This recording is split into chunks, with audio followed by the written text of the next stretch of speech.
মৰমৰ শিক্ষাৰ্থীসকল, তোমালোকৰ আপোন পাঠৰ লিগাঙৰ আনন্দ নামৰ পাঠটিৰ জৰিয়তে আলি আই লিগাং উৎসৱৰ বিষয়ে তোমালোকক ক'বলৈ বিচৰা হৈছে। পাঠটিৰ কথা আলোচনা কৰাৰ আগতে তোমালোকক সেয়ে লিগাঙৰ বিষয়ে কিছু কথা ক'বলৈ আৰম্ভ কৰিছোঁ। তোমালোকে মন দি শুনিবা দেই। বিভিন্ন জাতি জনজাতিৰ সমন্বয়ৰ থলী অসমৰ মিচিংসকল এক অন্যতম জনজাতীয় সম্প্ৰদায়। মিচিংসকলৰ সমাজ সংস্কৃতি বুলি ক'লে মিচিংসকলৰ জীৱনধাৰা পদ্ধতিৰ আটাইবোৰ দিশেই আহি পৰে। অসমত বসবাস কৰা মিচিংসকল জনসংখ্যাৰ ফালৰ পৰা দ্বিতীয় বৃহৎ জনজাতি। এই মিচিংসকলৰ কৃষিভিত্তিক উৎসৱ আলি আই লিগাং বৰ আদৰৰ উৎসৱ।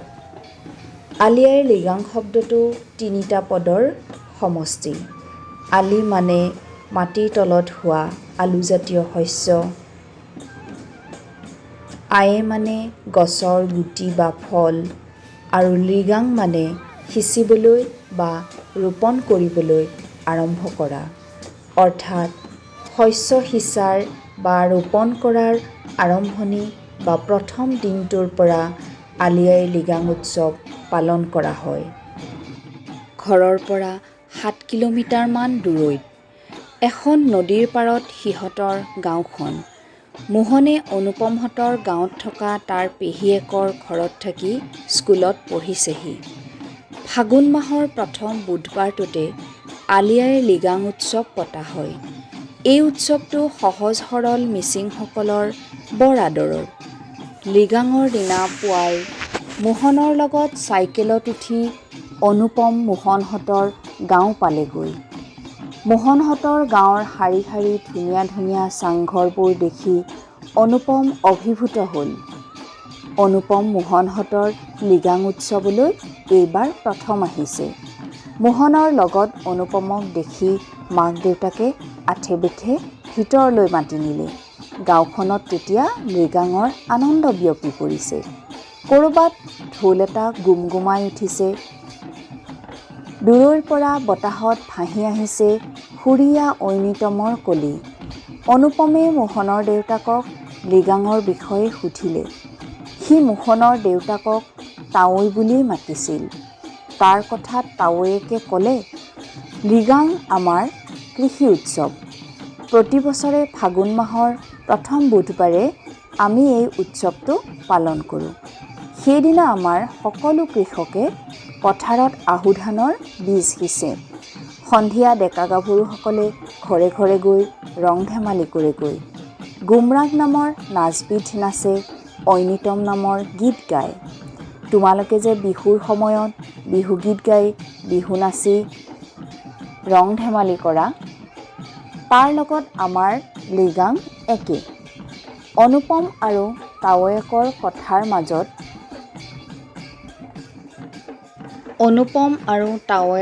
কথাৰ মাজতে মোহনে অনুপমক এযোৰ নতুন কাপোৰ দিলেহি। কাপোৰযোৰ হাতত লৈ অনুপম আচৰিত হৈ গ'ল। সি কাপোৰযোৰ লিৰিকি বিদাৰি চালে। ইমান ধুনীয়া, ইমান ৰংচঙীয়া। মোহনে কাপোৰযোৰ তাক পিন্ধিবলৈ কোৱাত অনুপমে সেয়া কিনো কাপোৰ সুধিলে। মোহনে মিচিককৈ হাঁহি এটা মাৰি ক'লে, এয়া আমাৰ মিবু গালো। লিগাং উৎসৱত আমাৰ ডেকাবোৰে এইযোৰ সাজকে পিন্ধে, ছোৱালীবোৰে পিন্ধে ৰিবিগাচেং। অৱশ্যে আমি এতিয়াও সম্পূৰ্ণ ডেকা হোৱাগৈ নাই, তথাপি আজি মিবু গালুক পিন্ধিম।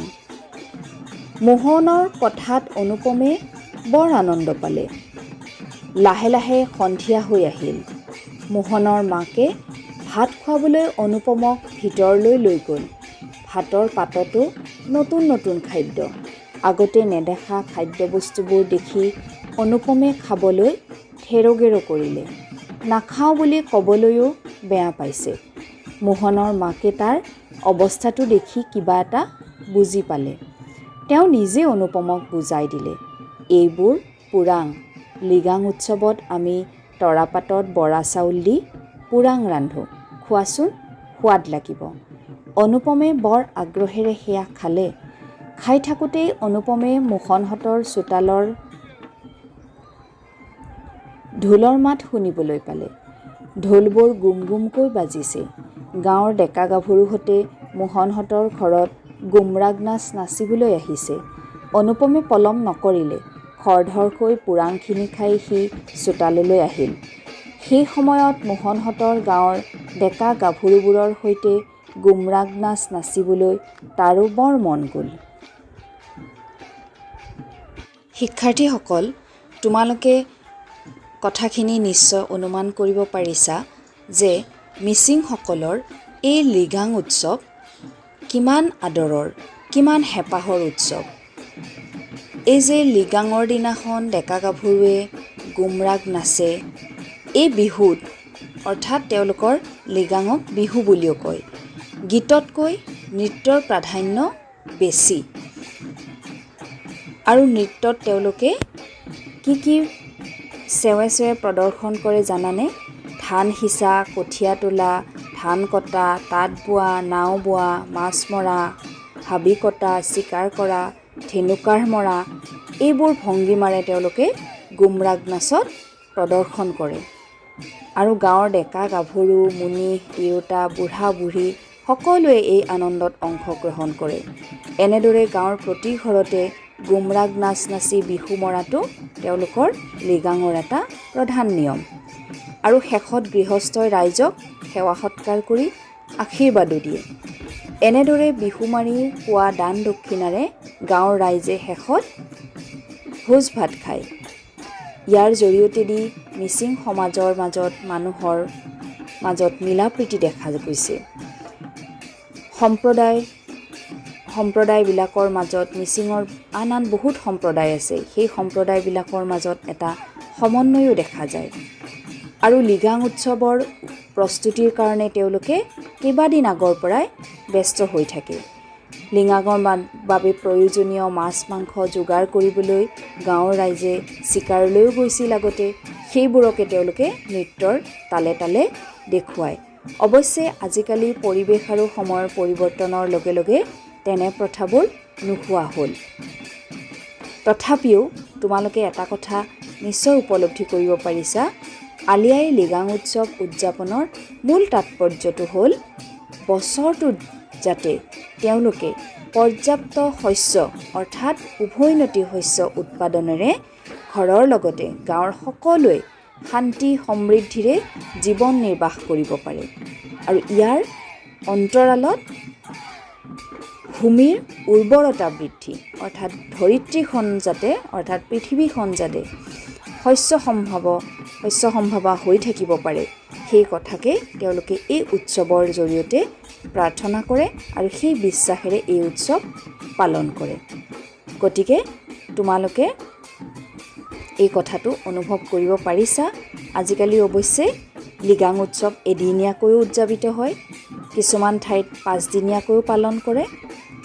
সময়ৰ লগে লগে উৎসৱ পাৰ্বণৰ ৰীতি নীতিবিলাক সময় অনুযায়ী সলনিও হোৱা দেখা যায়। সেইধৰণে মিচিংসকলৰ দৰে অসমৰ আন আন জনগোষ্ঠীৰ উৎসৱবিলাকো সময়ৰ লগে লগে ৰীতি নীতি পালনৰ কিছুমান নিয়ম এইবোৰ পৰিৱৰ্তন হোৱা দেখা গৈছে। তোমালোকক এইখিনিকে ক'লোঁ আলি আই লিগাঙৰ বিষয়ে। তোমালোকে মন দি ভিডিঅ'টি চাবা, কথাখিনি শুনিবা আৰু অনুভৱ কৰিবা। ধন্যবাদ।